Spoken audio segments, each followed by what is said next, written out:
L-Europarlamentari Nazzjonalista Roberta Metsola ħadita qatta bla ħabel kontra d-dimostranti fil-Bulgarija li ilhom 3 xhur jipprotestaw kontra l-gvern tal-pajjiż fuq akkużi serji dwar korruzzjoni. Il-Prim Ministru Bulgaru Bojko Borisov, li forma parti mill-grupp tal-Partit Popolari Ewropew, l-istess grupp li fih qiegħda Metsola, jinsab taħt investigazzjoni ta' ħasil ta' flus fi Spanja. Madankollu, Metsola opponiet il-kontenut ta' riżoluzzjoni dwar is-saltna tad-dritt tal-Bulgarija.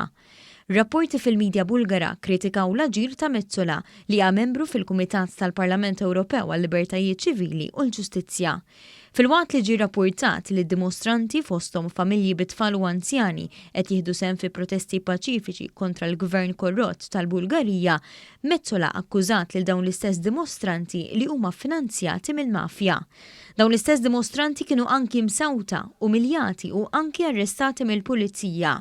Propju fil-jum tal-erba l-Europarlamentari Nazzjonalista Maltija għamlet dik deskritta bħala emenda skandaluża f'riżoluzzjoni li għandha x'taqsam mal-Bulgarija u li fija allegat li l-protesti fil-Bulgarija kienu buttati u finanzjati minn strutturi tal-mafja.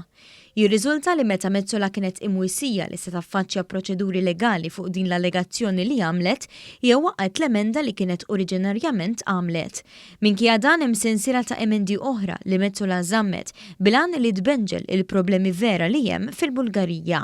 Sansitra Metsola u David Casa votaw kontra riżoluzzjoni tal-Parlament Ewropew dwar is-saltna tad-dritt fil-Bulgarija.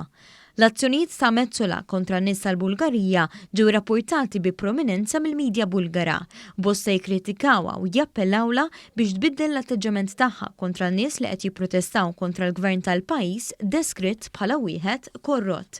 Minkejja dan huwa news huwa infurmat li Metsola mblukkat ċittadini Bulgari fuq il-mezzi tagħha tal-medja soċjali.